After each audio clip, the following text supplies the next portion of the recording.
Welcome to the Half-Blood Report. The place for Percy Jackson news, interviews, and all things Riordan. I'm Diego, your co-host. And I'm Samuel, your upper co-host. So we can jump into the demigod news. First up, we got Arusha's guide to Holi 2020, which I think is really funny because just 2 weeks ago we were talking about Arusha 3 and how we think the Festival of Holi will play a role in it, and then Rick Riordan released this It article releases during Holi, it like releases just an article talking about how literally, Holi will play a part. literally just hinting of all the stuff that's gonna happen.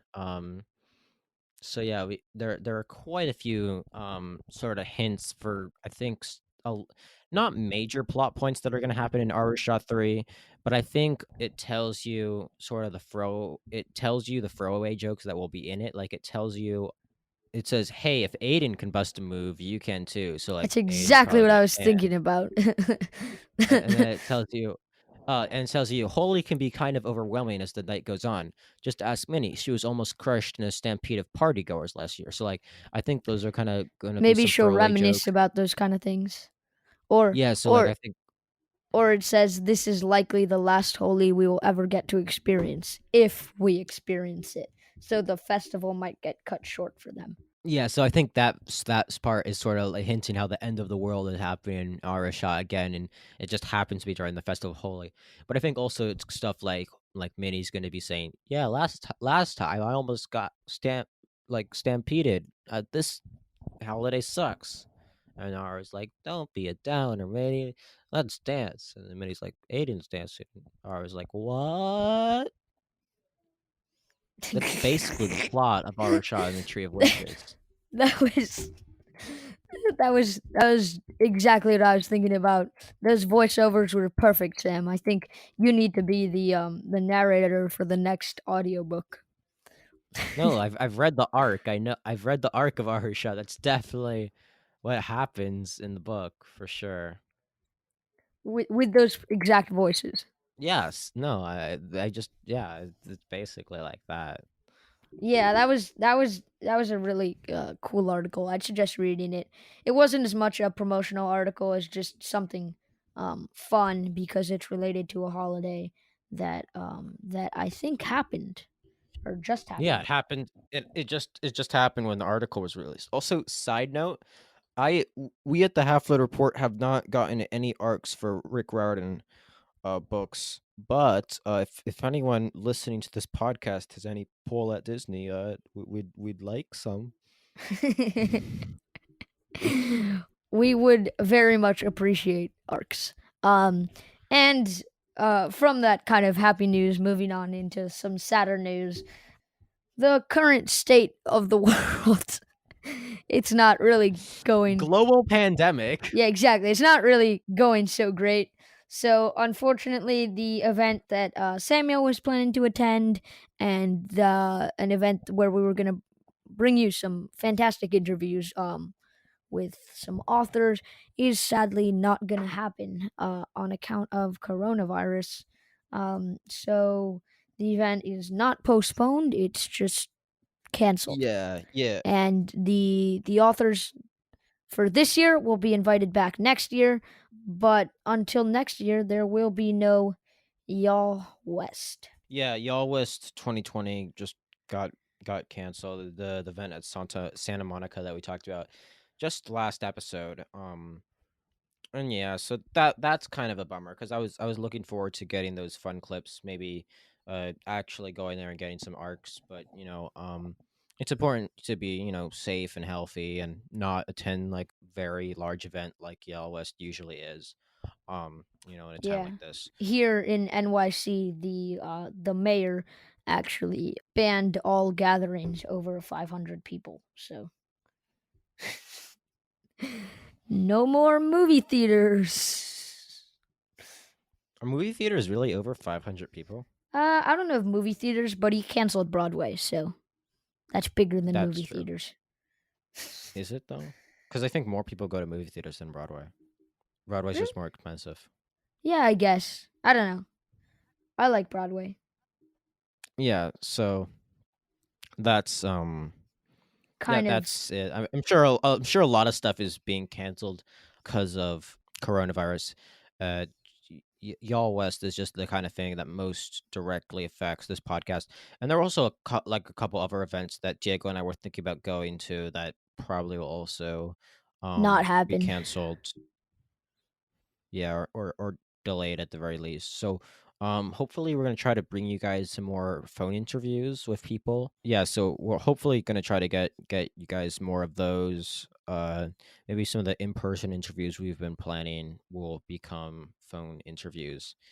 Yeah, that's kind of unfortunate. Um, and kind of on this podcast, I'm I'm sure we'll be talking about like a little bit about like the developments going on and stuff like that. But me and Samuel were kind of sitting around today, and we were thinking, I would think I would love it if like one of my favorite creators made more content since I'm at home more, but we were perhaps thinking of making the podcast bi-weekly in order to put out some more episodes. And if you guys would like that, or if you guys want that to happen, make sure to vote in the Twitter poll, or shoot us an email like saying that you want that to happen. But that's definitely something that me and Samuel are looking to maybe have happen. Yeah, and just to clarify, because I hate the word biweekly, because it Oh, is, even though the word can mean every other week or twice a week, in this case, it obviously means twice a week. Diego just likes using loose vocabulary. yeah, I guess.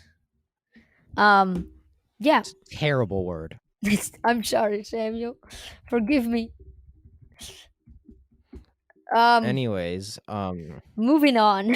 so yeah, that was no, that was a kind of serious thing. I know it's kind of getting tough in especially the book industry because authors can't go on tours and stuff like that. So it's yeah. I just hope everyone's able to make it through it with this and doing well.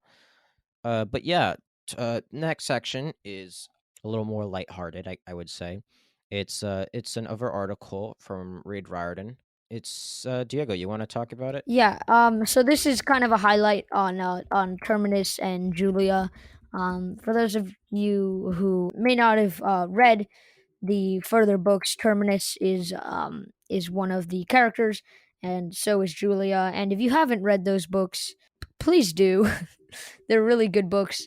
Um, but it just kind of highlights Terminus and Julia's relationship and kind of moments in which they stepped up to kind of save the world. And also, if you haven't read The Son of Neptune when they're initially introduced, then we're going to be talking about that next week. Yeah, So, yeah.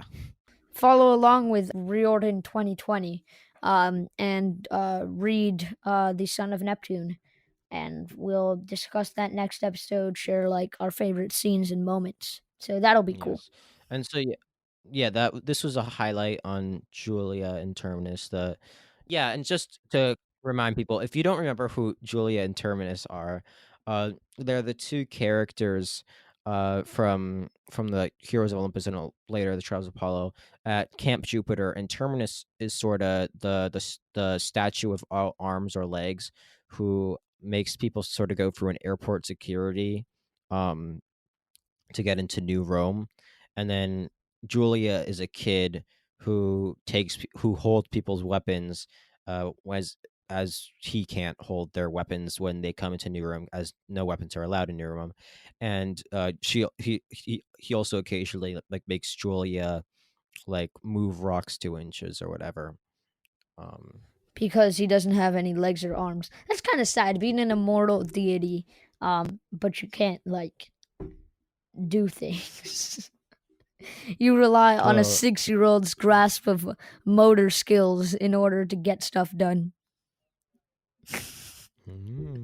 yeah, and also some kind of sad stuff happens to Julia and Terminus in Rick Riordan's most recent book, Tyrant's Tomb. So, yeah, and also if you're worried about spoilers for the Tyrant's Tomb, it's only the very last part of the article that is spoilers for the Tyrant's Tomb, and there's a spoiler in the article out that part, so you can read the first part of the article if you want. So yeah, links in the description to that highlight on Terminus and Julia, and the article on Reed Riordan is called "Terminus and Julia: Some Stone, All Heart." A fantastic title, I think. It's a dumb pun, I like it. but yeah, that's mostly it for Demigod News. Yeah. So I think it's time to move on to consult the oracle. As we have said, in this section, we look into and research a future Rick Riordan Presents book. And this week we chose to look at Camp Jupiter Classified, the upcoming companion book by Rick Riordan. The book will be in the style of the diary entry from a camper at Camp Jupiter, and will probably be a little bit similar to Camp Half Blood Confidential, as it's called Camp Jupiter Classified, um, or the Demigod Diaries, which is also kind of like a similar thing. Kind of a collection of short stories and some cool crossword puzzle like things. Yeah. So I'll read the description and then we'll talk about it and our sort of theories for the book and how it'll play out. So here is the description. It's the February after Gaia's defeat, and mysterious incidents are wreaking havoc throughout Camp Jupiter. If the Romans don't figure out who or what is behind the episode soon, the 12th Legion could implode.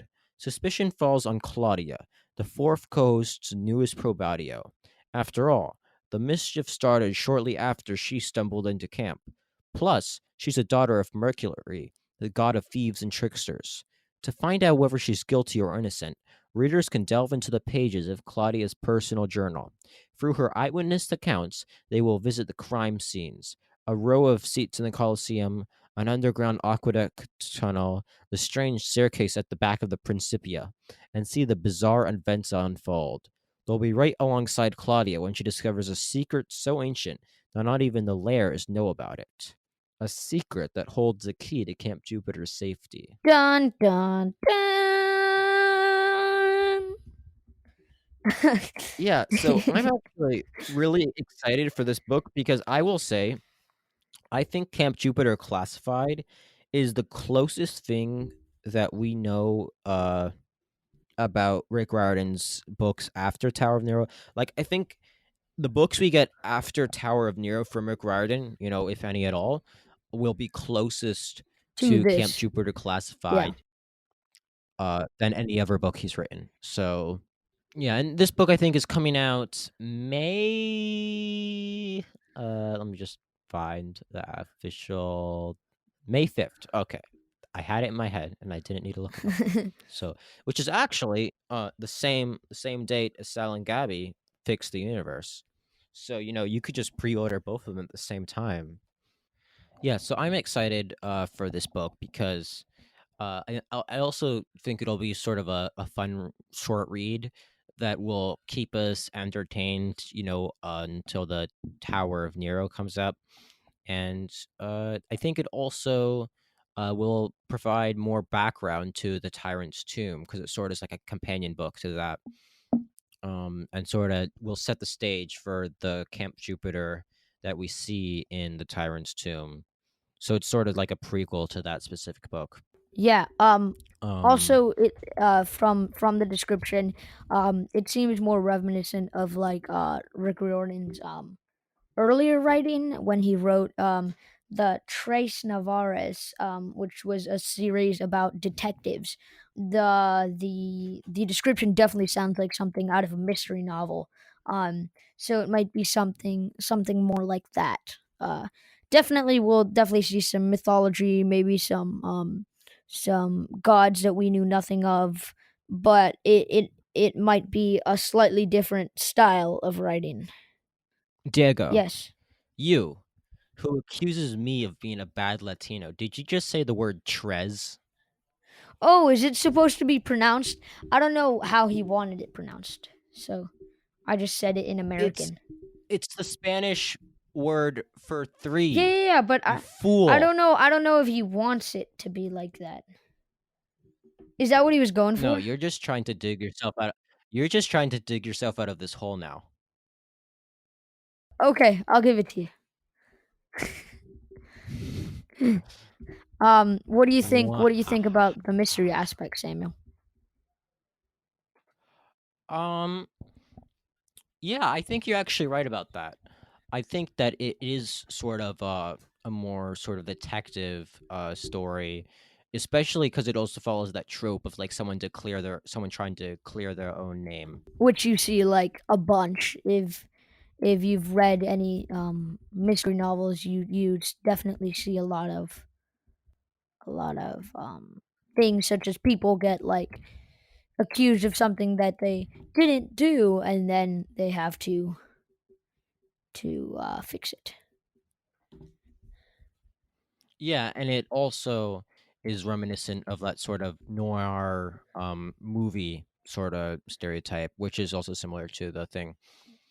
One thing interesting is that assuming that the book is actually from the perspective, like I think it's pretty certain it's from the perspective, but we still have to assume it's assuming it's from the perspective of Claudia. An interesting thing I found is that it'll be the she is the second legacy character to ever have a point of view in the books because What's legacy? if you don't remember, a legacy is someone who basically is descendant from a god. They're not actually like a demigod, but they're like descendants from demigods. So like Frank being a legacy of that one son of Poseidon from long ago, or Octavian being a legacy of Apollo. Wait, what do But you mean Octavian um being a one legacy thing of I Apollo? Octavian's a demigod. no, he's not a demigod. He's a legacy. What? Are you sure about that? Yeah, look it up Because right I'm. now. Oh, okay. I'm certain.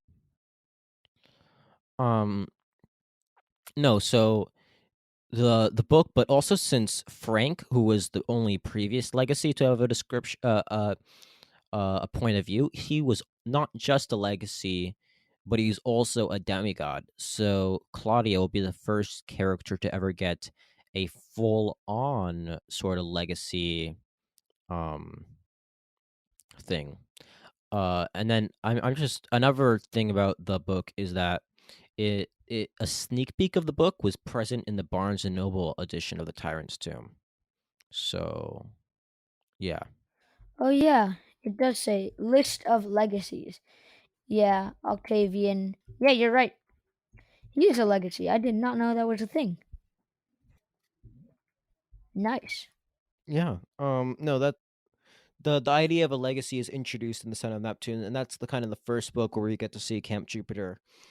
Yeah, And so I think any book called Camp Jupiter Classified definitely a has to have legacy. a sort of more explanation, not even have to have a legacy, but more explanation about legacies. And the fact that the main character is actually going to be a legacy is especially interesting since all other main characters in the books uh, have mostly just been demigods. And it's been rare to have like a legacy as a main character. There was Octavian, um, but I'm not sure how main of a character you can consider him. Yeah, I guess.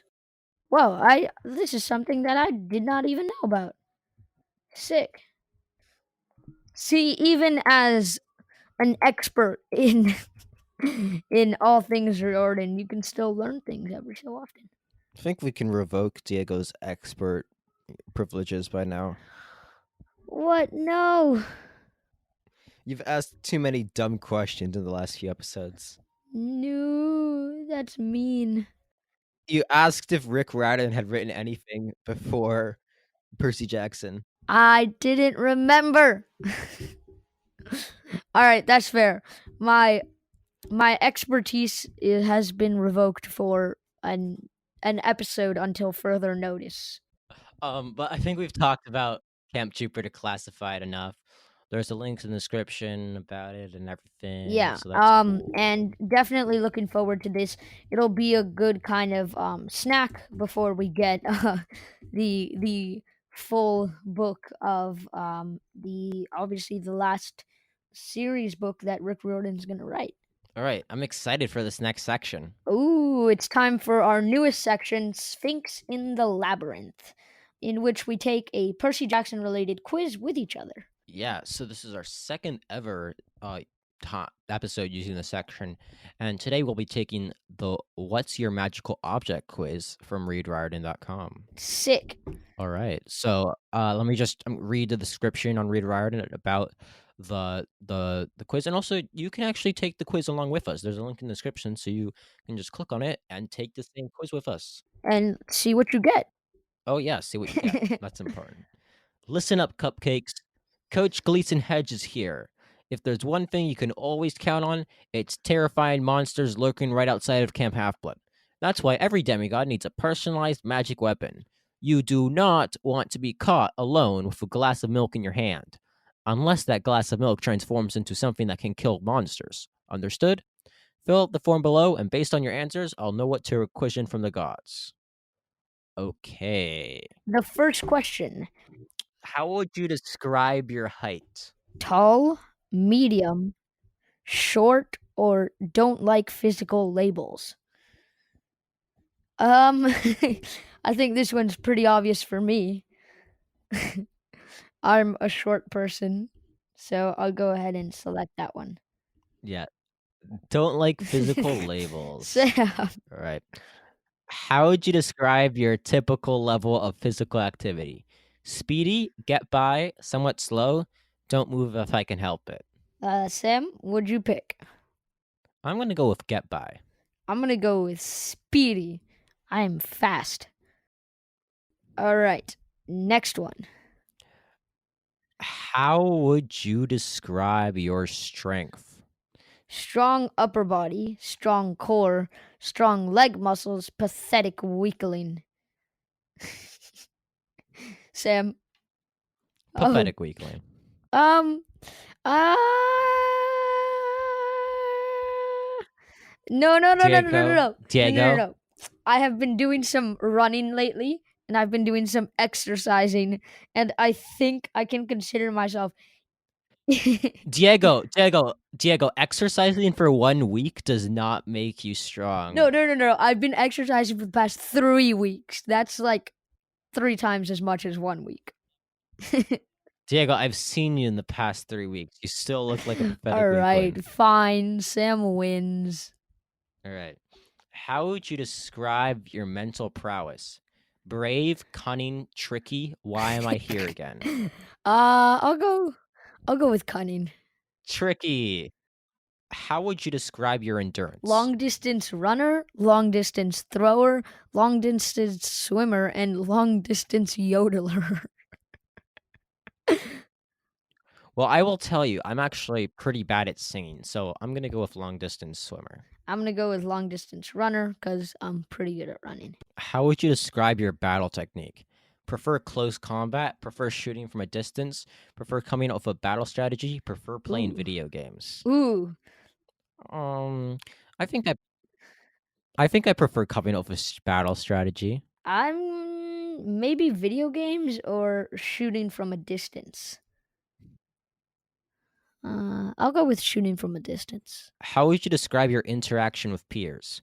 Prefer fighting alone? Prefer fighting with comrades? Prefer leading others? Prefer chocolate chip cookies? Um, Come on, chocolate chip cookies. no, no, no. I actually don't like chocolate chip cookies. I'm weird like that. I'm either gonna go with. I think I'm gonna go with prefer fighting with comrades. What'd you pick? I said prefer chocolate chip cookies. Okay.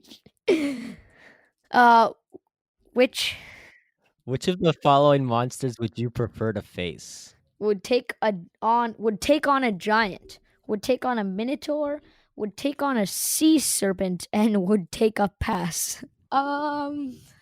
Would take a pass.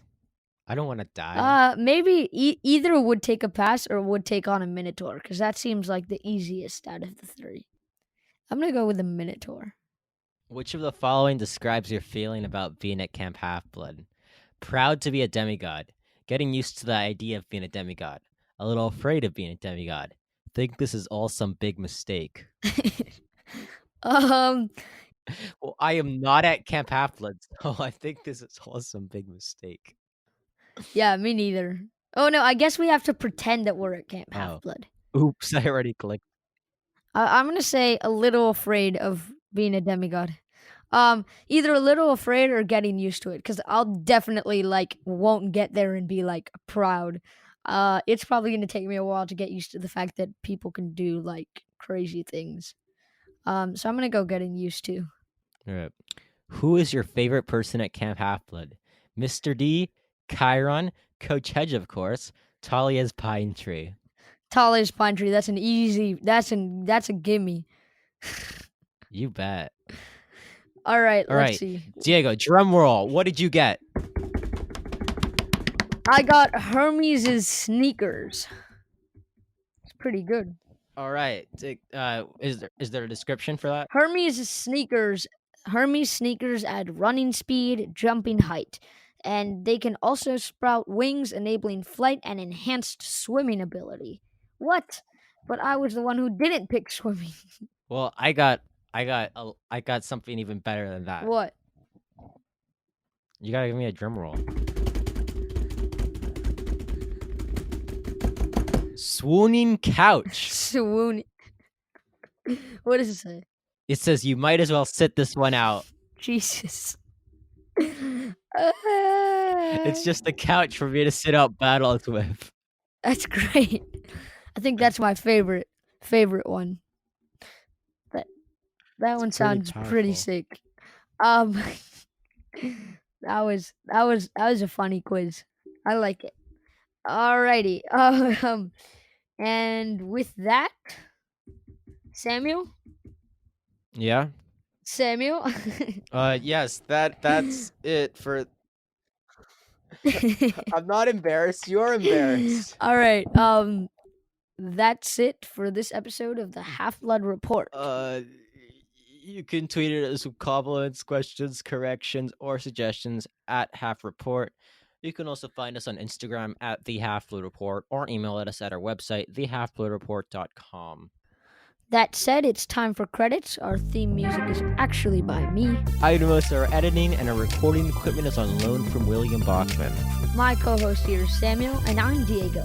This is the Half-Blood Report podcast, the only HBR that matters. Survive till next week.